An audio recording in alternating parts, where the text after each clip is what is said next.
Hello and welcome to another body-swapping, box-office-flopping episode of What Happened, the show that was born and bred to discuss projects that went to hell. Since 1979, Paramount Pictures had financed and distributed the first 8 Friday the 13th films, which were made on the stringiest of shoestring budgets. But due to the popularity of the slasher genre throughout the 80s, they were all making back their budgets and then some. But as with most giant movie studios, making more than enough money is never really enough.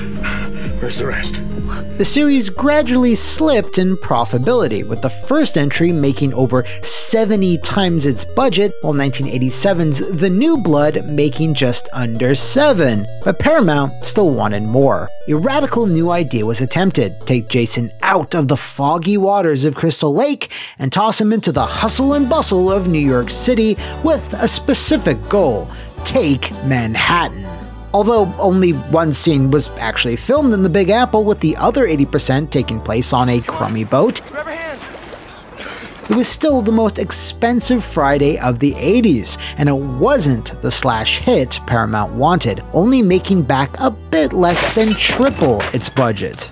This failure to reinvigorate the series was also quite poorly received critically, and ultimately caused Paramount to look for a new home for Jason, and make a quick buck doing it. Selling the franchise off to another studio would then become the impetus for perhaps the most divisive entry in the entire 43-year-old history of the slasher series, which brings us to our question today.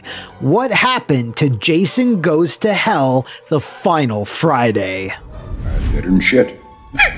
Said journey into hell began life as a byproduct of the 15-year-long quest to get Freddy vs. Jason made. Sean Cunningham, the director of the first film, had stepped away from the franchise for quite a while, having not worked on any of the 7 sequels. In that time, however, he had been considering how he could make Freddy Krueger fights Jason Voorhees a reality.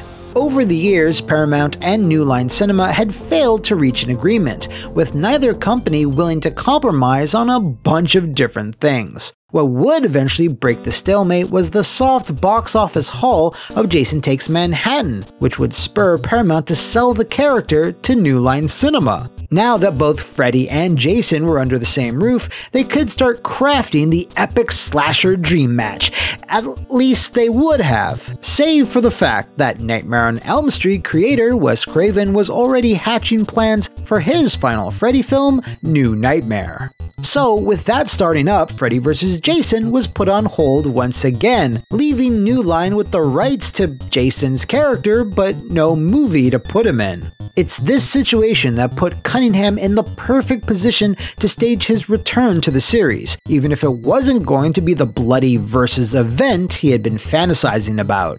In the book Crystal Lake Memories: The Complete History of Friday the 13th, Cunningham put it simply: if we're just treading water, let's do another Friday and try to get the franchise back out there.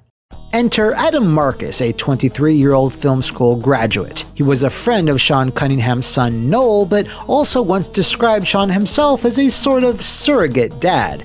He had his first directorial role on a movie called Johnny Zombie before it was snatched away from him and retooled when Disney took the production over. With no other projects on the immediate horizon, he turned to Sean, who offered him the gig to send Jason off in style, figuring that a young and hungry director would be able to bring something new to the table. As Adam tells it, the whole team really wanted to escape the formulaic Friday the 13th template the series had been languishing under. There were, however, some caveats, apparently from Cunningham, that he had to operate under. One, he had to completely ignore the events of Jason Takes Manhattan, which was probably for the best, and 2, he had to craft a story that would, in Cunningham's alleged words, figure out a way to get that fucking mask out of the movie. If I pull that off, will you die? It would be extremely painful. You're a big guy. For you. Sean had allegedly harbored a hatred of hockey ever since Jason got his iconic mask in the third entry, which is well after Cunningham had stepped away from the franchise. Quick sidebar, in the events since the filming of Jason Goes to Hell, Cunningham and Marcus have had more than a heated feud about its production. Marcus tells it one way and Cunningham another. One particularly saucy subject was the mask. Cunningham has denied he had asked for it to be removed, but Adam Marcus insisted that he did. Now, although I can't find the footage myself, fans have alleged that somewhere buried in the special features of an older DVD release of Final Friday, that Mr. Cunningham talks about just how much he hates the mask. We're just gonna have to file this under the timeless he said, she said bullshit rule for now. If any of you out there can track down that Cunningham clip, do let me know in the comments below. Back to the writing phase. Marcus teamed up with writer-producer Jay Hughley to help massage his story treatment into the first real script, deciding early on that they would lean into the supernatural elements of Jason's origin, which, even after 8 movies, had never been properly explored. The goal was to go in deep on Jason's myth and to justify all his largely unexplained powers. How does he teleport? So on and so forth. They came up with a story that immediately followed the events of Part 7. Jason is sulking at the bottom of Crystal Lake, mostly nearly dead, but not quite. His indelible spirit still lingered until it would be eventually transferred into his brother Elias, which would restart the Crystal Lake legend. While many of the details of this idea would change, it paved the way for the concept of Jason's spirit to hot potato throughout the story. Cunningham and producers felt the vibe was off in this first draft, feeling, among other things, that Jason himself should be more central to the plot. Yeah, no shit. So Marcus then brought in his friend Dean Lorey to belt out another draft. The previous one had been described by staff as unintelligible and a hodgepodge, which was a problem because the deadline to start filming was imminent. To further illustrate this, Lorey was hired on a Thursday and needed to be done by Monday, with Cunningham literally looking over his shoulder the entire time. According to the film's editor, David Hanman, Cunningham locked himself in a room with Dean for 4 days and wouldn't let him out until the script was done. This pass brought in fan-favorite bounty hunter Creighton Duke, who basically existed to explain the new Jason lore that they were trying to cobble together. While Lorey's take was much closer to what we would eventually get, producers were still not 100% happy with it, and thus had both Nightmare on Elm Street 5 writer Leslie Boehm and Deep Star 6 scribe Louis Abernathy to do uncredited, last-minute revisions. Truly, it takes a village, and this still wouldn't be the end of Final Friday's troubles. Not by a long shot, or slash. Abernathy's main contribution was a total rework of the opening scene, including the idea of having Jason get murked at the very beginning, which completely scrapped the whole lake escape thing. This meant not only were they ignoring Part 8, but now they were kind of ignoring Part 7 too. Cunningham and the other New Line suits felt that this was a great bait and switch, which also led into more of a quest for Jason, for lack of a better term. Instead of random bloodshed, he would now spend the film trying to regain his studly, near impervious body, since the husks he would jump into would melt into some kind of bios after a few hours. The key to both his resurrection and ultimate destruction lay with his only surviving relative, the previously never mentioned before Diana Voorhees, who married and took the name Kimball, along with her daughter Jessica and some baby whose name is I forget, little baby Voorhees. There was also Jessica's ex-boyfriend, who Adam Marcus originally wanted to be someone else entirely, namely Tommy Jarvis, the protag from parts 4, 5, and 6. These plans were changed early on after Marcus learned that Tommy was off limits. Paramount Pictures had not included other characters or references in the deal, so instead of a fan favorite making a surprise appearance, well, here's Steven. You about the saddest looking sack of shit I've ever seen. Why don't you just shut up? Unbelievably, this same rights issue also affected other things that you wouldn't necessarily expect. Ever wonder why this movie wasn't called Friday the 13th Part 9, Jason and the Clonosaurus? Well, that's why. New Line had accepted a deal for a movie franchise that wouldn't let them use the name Friday the 13th. Remember, this wholesale was originally intended to just give them the rights to the character of Jason so they could pit him against Freddy, so the Friday the 13th name wasn't considered all that important at first. Despite being stunted by all this legal garbage, Marcus would not be deterred on one specific narrative thread he wanted to include, which was to explain Jason's origins. This would be done via the most unlikely method, the Evil Dead's Necronomicon. Allow me to explain.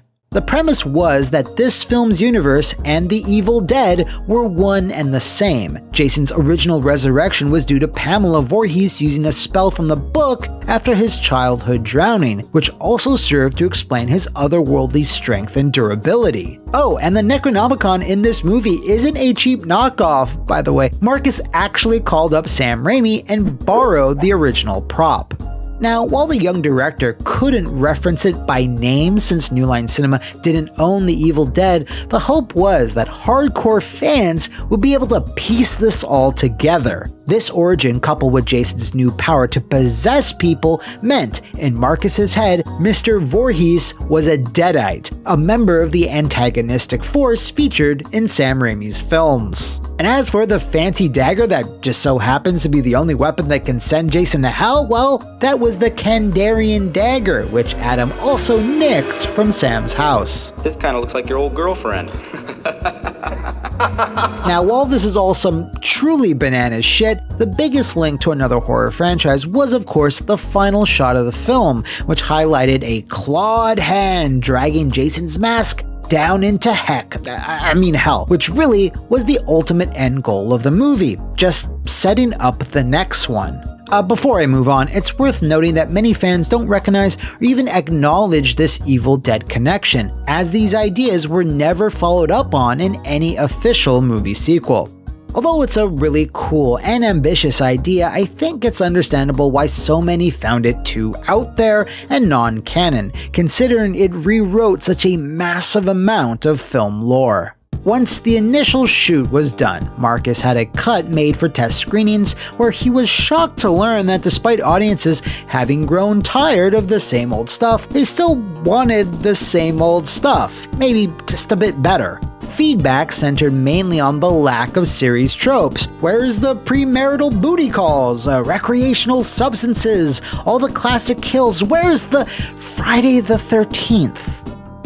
Unfortunately for Marcus, New Line execs largely agreed, which meant that the filming of Final Friday wasn't so final. So yeah, New Line wasn't happy with the first cut of Jason Goes to Hell. One of their biggest issues was with a scene involving a giant version of the creature called the Hell Baby, the weird gooby worm thing you see during possession scenes, which was going to be played by a performer in a suit. The main characters are going to be fighting this thing during the climax until someone saw the finished scene and was all like,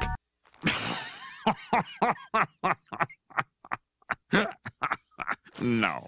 And these studio-mandated cuts weren't where the trouble ended. In the book Crystal Lake Memories, Sean Cunningham shared some pretty savage thoughts on this first early version of the film. It was a disaster. I didn't think about replacing Adam until we were in the editing room, at which point he had done everything he could do. Me, the editors, and Dan Laurie cut the film down and were able to salvage 45 or 50 minutes out of this 105-minute cut, and it was still the longest cut I'd ever seen. We shot more footage and inserted it. We took it from something that was unreasonable to something that was okay. There's a bit of contention about who actually shot all this new footage, but if they're going to shoot new scenes and new kills, everyone was going to go hard and make sure they wouldn't be asked to do it a third time. The biggest single addition was a brand new, nearly 10-minute long scene early in the film where the Jason-possessed coroner kills two campers in exceedingly brutal fashion. This scene worked to restore those missing traditional Friday elements and also wound up delivering one of the most iconic kills in the entire franchise. No small feat for a series whose main appeal was watching teenage goobers getting their shit pushed in. There were also some other cuts that were not mandated by New Line, but rather the MPAA. Much like the last few entries in this series, Jason Goes to Hell had a number of its kills trimmed or toned down so it could even be shown in cinemas, though not to the ludicrous degree that Part 7 had been subjected to. So while the theatrical cut of Jason Goes to Hell was indeed neutered, New Line took this as an easy marketing opportunity and would later release an unrated cut on VHS for all you salivating gore hounds out there.